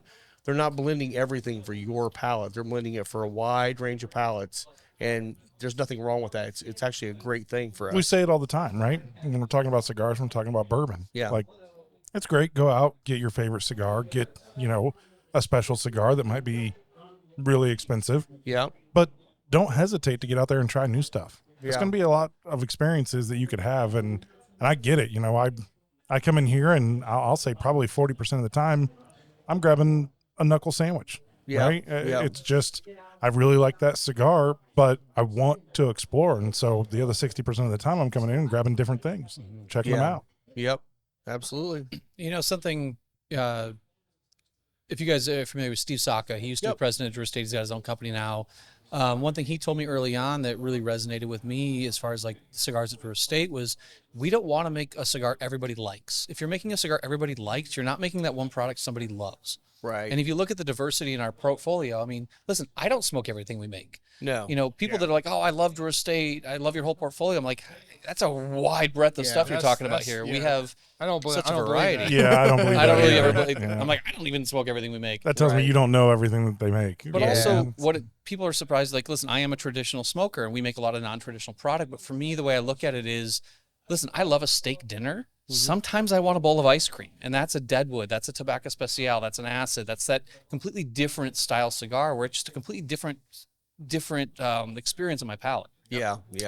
And people are always kind of surprised at that. And cigars have their time and place. Again, sometimes I've been smoking 6 cigars today. I need something so different, and that's going to be, like I said, a coffee infused or a Deadwood or one of those brands. Sure. I agree. Yep, absolutely. So there is one thing off topic that I want to talk about. I want to get some feedback here. Is it just me, or is Snoop Dogg now like the mascot of the United States of America? I think Snoop will do anything as long as there's a check, and I'm not mad at him for it. No. He's great. I heard he's getting like $500,000 a day for his Olympic appearances. Yep. Oh, I did not know that. That's what I saw a Did report you on see that. him dressed up with Martha Stewart in the equestrian that's outfit? hilarious. It's amazing. Oh, I was like, man, I'm all for it. And I should know, great. like Snoop can pull off probably any kind of style, but Yeah. I was like, damn, him and Martha seem to be spending a lot of quality time the together. shtick they have two together is one of Martha's the got best things street I've ever cred, seen. man. Yeah. That's true. She does. Martha's- She did a little time behind bars. they did. Yep. Yes. Yep. She's an OG, man. Come on. Yeah, it's just been cracking me up seeing his interviews. I love the badminton where he was, basically acting as the color commentator Yes, on that. that He's was like, hilarious. oh, get it over there. Oh, get that one. Oh, get Well, that. my favorite was when he's like finding the guy at the pool that like swims down to the bottom to get the Right. caps, and he's commenting. He's like, "That's my man." this guy's That's coming the out most almost in, nerdy, like white, absolute glowing white guy. He looks like Next me to in a Snoop. Speedo getting out there with a little bit of a beer belly. Well, a lot of a beer belly for Yeah. me, but like getting out there, like, oh, that guy. And it's not It's like he like- showed up in like a black Speedo so that he would just not be very noticeable. No, Oh, yeah, he's got that these was- like flowers and all Flamboyant, kinds yeah. of shit on it, That was so funny. That guy took over the entire coverage for the Olympics for a day. And all he did was swim out there and grab somebody's cap. That's funny. You never know the stories that are going to come out from the Olympics. I know we're getting towards the end, right? Yeah, this Sunday. Well, This is From when this show's will be over, but yeah, we're the 11th. closing ceremonies will be this upcoming weekend. Yep. It went fast. It did. It's been a pretty good Olympics. I mean, I've has watched a been. little bit little here bit and of it, there. yeah. Yeah. It's 3-on-3 been hit and miss. basketball was kind of odd. Yeah, handball. The handball was a little Come on, weird. that's a little weird. Yeah. Yeah. I used to rock climb, so I watched the sport climbing. There you go. yeah. Yeah. There you go. And that's the thing is like most of these things are, if you're into it, you're into it. It's like I'm not a huge soccer fan, but I guarantee there's people going crazy over watching soccer, the Olympics. yeah. Like, I love that's that. great. And you do love soccer. So soccer fan. The Yeah. whitewater kayaking thing is what I look at that and I'm like, holy shit. I the still can't strength believe that's they gotta had take him is for the nuts. triathlon swimming in the Seine. I can't believe they actually allowed that. Yeah. It's so dirty. It's got to be nasty. disgusting. Like they And spent how many millions trying to clean that Oh up? It's yeah, like, they there's spent no way. a there's no boatload of way. money. Yeah. There's no way. And there was one swimmer that got sick, but was it actually from the water? Who the hell knows? But one out of all the people that had swimming in there, and one, they must have done at least a halfway decent job of getting it cleaned up. They must have I'll done tell you, something. Yeah, I know. She's I'll pushing tell you me out of the way. The one sport that I have way more respect for that I never thought I would is water polo. oh, Those, my Brutal. God, those people. I mean, exhausting. they're treading water the entire time. You go to the penalty box, you tread water when you're in the penalty Penalty box. box. It's like, what the heck? now, Like, did you man, see that's the U.S. brutal. women's synchronized swim team swimsuits? No. I'm not sure they even should have bothered wearing swimsuits. Oh, really? Holy Might shit! have I to mean, find it the was footage. there was nothing left to the imagination, and Oh, I'm jeez. talking nothing anywhere. Well, the whole damn thing. I mean, there's some still shots that people put out there all over the internet, and I'm like, Oh, you might have rethought that. Like, maybe just because, they're going like upside down and got their legs and their crotch up there. Oh, And jeez. you are seeing, All of it, huh? yes, Wow. the road to glory, so to speak, right? Well, it now what is. I'm doing on now I know what I'm doing on YouTube tonight. Right. Well, when we were sitting here one night, and it was during the beach volleyball when it first started up, and the first night it was cold in Paris, so all the girls were wearing spandex pants underneath their uniforms, and the guys are over going, "What the hell's this? That's not why I'm What are we watching this." watching?" I'm like, "Don't worry, it'll get warmer. It'll It warm will. up. It'll be fine. Don't worry. You'll get to see those ass cheeks hanging out all over the place. Oh, yeah. Yeah. Yep. So good Olympics finishing up here. Yeah." I haven't seen the medal counts yet, but it seemed like the America was still leading last time I checked. Yeah, we're winning. I don't think we're leading golds. Yeah, we are. We overtook. Oh, we overtook golds China. now? Okay, good, Yeah, I good. think we're up by like 3 or 4 There's golds a billboard on 69. I know. With the count. Oh, really? That's cool. Digital billboard up there keeping Yeah. track of the medal count for when you're driving to and from work. Well, I think Well, it was there you go. earlier this year. I came into Indianapolis for some business and couldn't find a hotel because they were doing the swimming trials here, I believe. Yeah. Yes, they were. Yeah, that was a Yep. zoo down here. Oh, yeah. Yes, it was bad. Yeah. I mean, the hotels all the way out this direction were They full. were both. Yeah. Yeah. Oh, and did you see Indianapolis native Cole something? Hell right? yeah. Won the 1,500 meter. Yes, he Yeah, did. nice. He got an Olympic record too. Did he? Yeah, not the world, but the Olympics. And he was like the last 300 meters. He was in 3rd place. Yep. And just took off and Dogged and got it right at the very end. That's Really awesome. incredible. There's been a lot of Indiana athletes that have Now, won medals in the Olympics now this the year. update that we all really want to know about is when we're recording, it's 63 days till hockey season starts. Exactly. Yes, So- 63 days. So we're getting close. We're getting there. Every day. Every day. I, You guys are every hockey time guys? I go into my I closet mean, to I like hockey. I'm just not. These guys are like Oh, on a different level. Oh, okay. oh yeah. I went in and I saw my I don't know, 9 or 10 hockey sweaters hanging there, and you just waiting. can't really wear those in the summer. I mean, it's like, Yeah, They're hot. warm. Not this summer. yeah, No. it's hot. These guys go drinking with the The fuel players. The Indy hockey Fuel. player Okay. and Yeah. throw darts and do all kind of. They know everybody. Oh, we'll be throwing darts. Oh, Yeah. no Oh, yeah. question. Yeah. No question. We'll be over there at the Britain Tavern or at Yeah. Parks Place and having some Yeah, I drinks think with the Britain's guys. where they throw darts. Listen, so. if Oh, you you're ever blowing up wanted their to- spot. Yeah, I mean, What's that? I said you're blowing up their spot. I know. Ask. well, if you ever wanted to pick a fight in a bar, that's the night to do it when you got your boys with you. from the Exactly. fuel. Exactly. Oh my gosh, you wouldn't know. You, Oh, you man. talk to these guys, and they're super nice. I mean, super nice guys. And the one guy we had on the podcast, Colin Bielik, super nice guy. One of the nicest guys you'll ever meet. And I think it was the first game he came to Indianapolis. He goes out there. He's like, you know what? I'm gonna show these people who Just beat I the shit am. out of somebody. And Oh, God. a guy said something to him. He was like, all right, you're the one. And he beat him up, knocked him in the ice. Congratulations. He Slamming literally his head slams to him to the ice and picks him up and keeps slamming him. I'm like, his mom, apparently the social media blew up by him being a dirty player. And his mom texts him, says, you need to tell them you're not dirty. You're not dirty. He's like, it's okay, Mom. This is good publicity. Right? That's right. That's right. So, Nothing no, wong we're with that excited good about fight. hockey. It's coming. It's Nice, coming. nice. Yeah, I've been at some of the sports bars around town, and they'll have NHL Network, and it's some game from like 15 years ago, and I'm just like, come on already. Yeah. Isn't it hockey We're almost season? there. We're almost there. I know. The only downer Football about season's getting ready to start. So. only downer about any of that, it's going to start getting cold. I know. I don't That's wanna what talk about sucks. That's what sucks. I know. I'm not happy about that. And what's home base for you? I'm in the Chicago suburbs. Chicago. That's what I thought. Cool. Yeah. Yeah, I cover for my territory is most of Indiana, Illinois, Wisconsin, Minnesota, a little bit of Iowa, and then St. Louis. Okay. Okay. All right. So Yeah, that's a big territory. That's a lot Well, to cover. you know what? We Keeps you got busy. just barely any of the battery left, so let's go ahead and close it out now. All right. So, All right. everybody, you can follow me on Instagram, Facebook, everywhere. Final Third Cigar. You can follow me on Instagram at Cocky Wolverine. Where can they find you? Instagram, Drew Estate Ben. Drew Estate Ben. Drew All Estate right. Ben. Yeah, and you can follow me at Scotty D Smokes, and I don't know how to get the music on. Oh, there it is. See, look, and you did all this. That's and I still didn't get it right. Oh, Damn it! no. Which button is it? I don't know. Push the lower left. The lower left, is that what it is? Hey, there we go. There Some we music go. for the outro. So, There we go. yeah, Thanks, we always guys. always enjoy everybody joining us for the Yeah. final third. podcast, and we'll see you next time. And if you're seeing any events in your area, at least in these states that Ben just talked about, this will be the guy out you'll Ben. see. So Yeah, go to That's drewestate.com. right, All of our events are listed. You can always see where I'm going to be. absolutely. All right. Well, thanks a lot, guys. See you next time. Cheers. Cheers.